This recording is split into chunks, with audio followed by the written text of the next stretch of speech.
जय हिंद बच्चों, स्वागत है आप सभी का आपका अपने YouTube चैनल के एप स्टडी क्लासेस में। दोस्तों, आप सभी को पता है कि आज जो हम लोग पढ़ने वाले हैं वो फिजिक्स का एक टॉपिक है जिसमें क्लास 10th और 12th दोनों बच्चे ये टॉपिक को कवर कर सकते हैं, क्योंकि ये दोनों का एक कॉमन टॉपिक हो जाता है जो कि आपका गोलीय दर्पण है। तो देखिए बच्चों, इस गोलीय दर्पण स्फेरिकल मिरर में जो हम लोग पढ़ते हैं मिरर फॉर्मूला अर्थात दर्पण सूत्र, जो कि 1/f = 1/v + 1/u होता है, और f = r/2 और f = -v/u। ये किसी गोलीय दर्पण का एक प्रमुख पार्ट है जो आपको क्लास 10th और 12th दोनों बच्चों को पढ़ना पड़ जाता है। तो इसलिए आज हम इस टॉपिक को कवर करेंगे। तो बच्चों, आप लोग यदि इस चैनल पर नए हैं तो चैनल को सब्सक्राइब कर लीजिएगा, क्योंकि हम इस टॉपिक को इतना बेहद आसान तरीके से बताएंगे कि आपको ये सीधा आपके दिमाग में जाके बैठ जाएगा।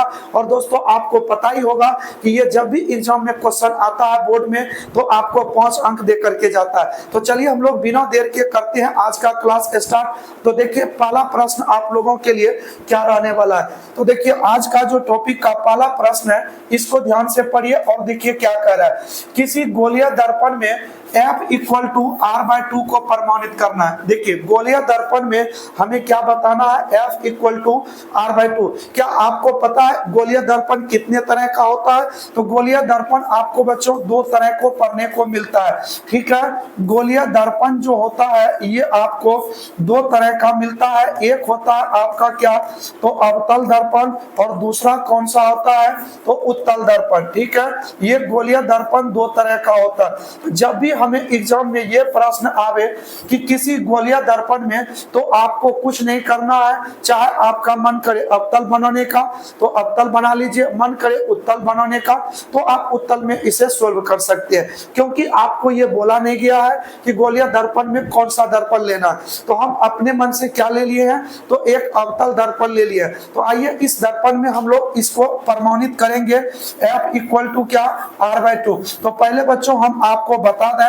कि इसमें जो लिखा हुआ f है, f का मतलब क्या होता है, फोकस दूरी। ठीक है, f मतलब क्या हुआ, फोकस दूरी, और r का मतलब क्या होता है, तो वक्रता त्रिज्या होता है। ठीक है, r मतलब वक्रता त्रिज्या। तो ऐसे स्थिति में जब f और r के बीच अगर हम लोग संबंध जोड़े, f एवं किसके बीच, तो r के बीच अगर संबंध देखा तो इनके बीच जो संबंध होता है वो संबंध कौन सा होता है, तो फोकस दूरी वक्रता त्रिज्या की क्या होती है, तो आधी हो जाती है। ठीक है, फोकस दूरी क्या होती है, तो वो वक्रता त्रिज्या की क्या होती है, तो आधी हो जाती है, यानी बटे क्या होता है, तो 2 होता है। तो इसी को हमें क्या करना है, प्रमाणित करके दिखाना है। देखिए, फोकस से लेकर के जो आपका ये बिंदु P ध्रुव है यहां तक के दूरी को हम लोग क्या कहते हैं, फोकस दूरी, जिसे हम लोग F से डिनोट करते हैं।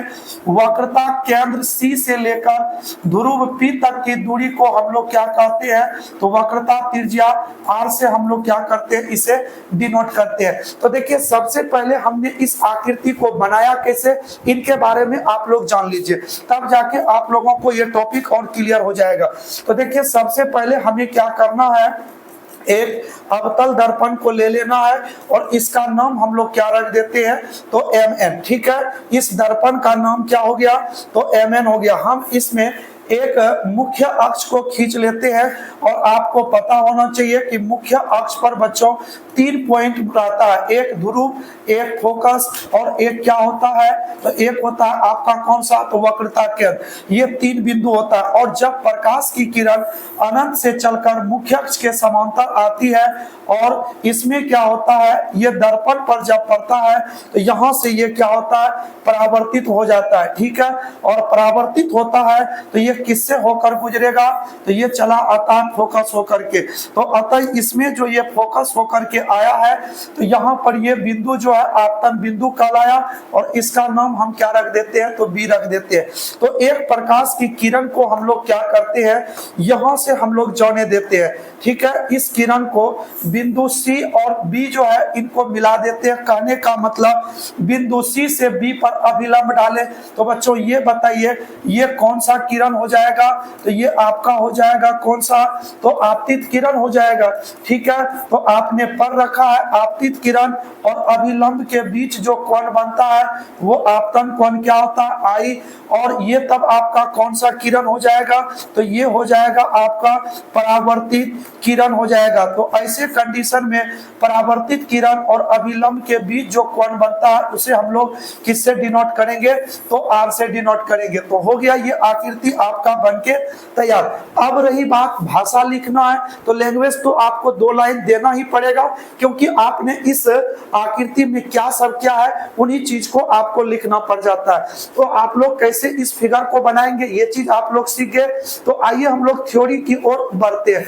देखिए सबसे पहले हम क्या करते हैं, इस किरण का नाम यहाँ पर ए ले लेते हैं। तो देखिए इसमें ए बी जो प्रकाश की किरण है ये सीपी के क्या होगा, तो समांतर हो जाएगा।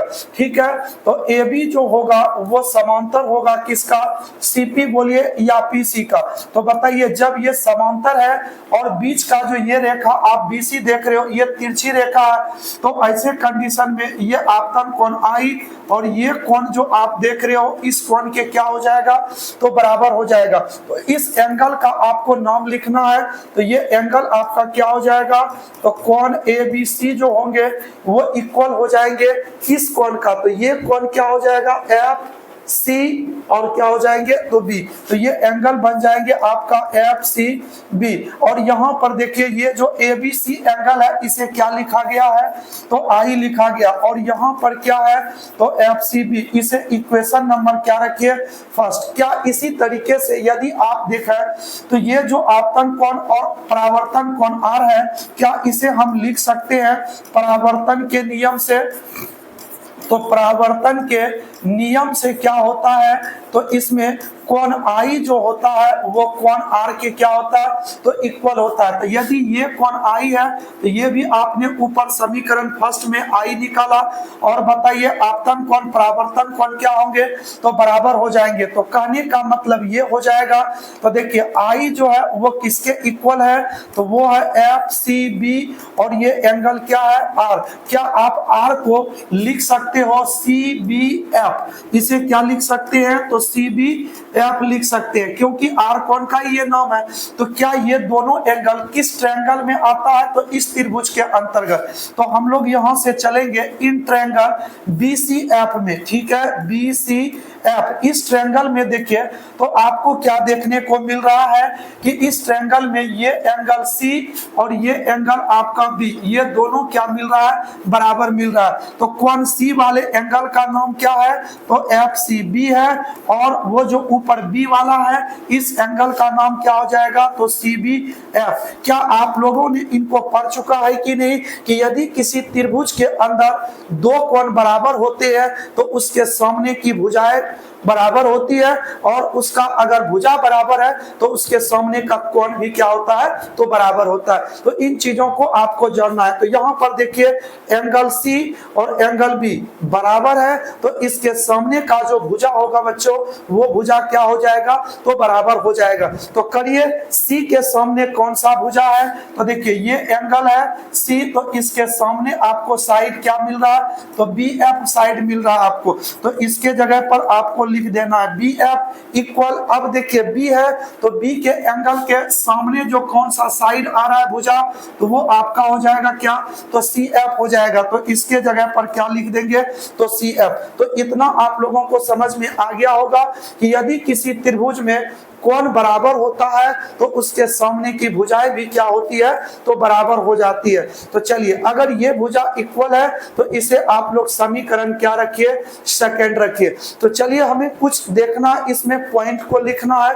बताइए यदि इसमें हम बात करें इस भुजा का, देखिए ये जो AB प्रकाश की किरण में बिंदु B जो है, इस बिंदु को यदि हम खींच के कहां ला लेते हैं, बिंदु P के काफी नजदीक। ठीक है, यदि बिंदु B बिंदु P के काफी निकट होता है, बिंदु P के क्या होता है तो काफी निकट होता है, तो यहां पर देखिए क्या होगा तब, यदि बच्चों ये बिंदु B बिंदु P के काफी निकट होगा तो ऐसे कंडीशन में जो भुजा BF होंगे वो PF के क्या हो जाएंगे तो इक्वल हो जाएंगे। तो जो आपका BF साइड होगा वो PF के क्या हो जाएंगे तो इक्वल हो जाएंगे। तो आइए इस जगह हम आपको बताते हैं कि कैसे ये नजदीक हुआ, एक आकृति में हम आपको समझाते हैं। देखिए ये आपका हो गया कौन सा अवतल दर्पण, यहाँ पर एक ये जो है मुख्य अक्ष हो गया।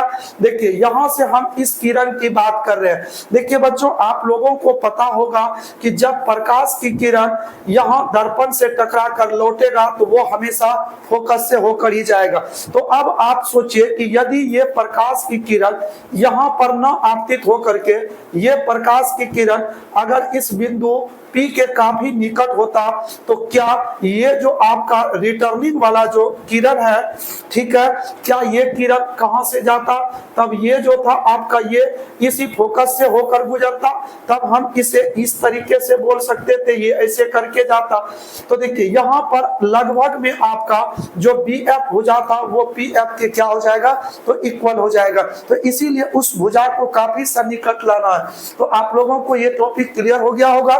तो इसे आप लोग समीकरण क्या मान लीजिए सेकंड। क्या इसमें आप लोग एक चीज देख पा रहे हो कि जो भुजा आपका यहाँ पर BF इक्वल टू CF है वहां BF इक्वल टू क्या है तो PF। आपको यहां से चलना है equation first and equation second, ठीक है, from equation first and equation किससे चलना है सेकंड से। तो LHS सेम है तो आपको RHS भी सेम कर लेना है। तो CF इक्वल टू क्या हो जाएंगे तो PF। आइए बच्चों अब आपका हो गया ये प्रूफ। यहां से अब आप बताइए क्या ये जो C से लेकर PF तक दिया हुआ है, क्या इसे हम CF को ये सॉरी CP को हम ब्रेक करके लिख सकते हैं क्या, CF जोड़ में क्या लिख सकते हैं तो PF। तो CF आपका क्या है C से लेकर P तक की दूरी को हम लोग वक्रता त्रिज्या R बोलते हैं, तो इसके जगह पर R दे दीजिए।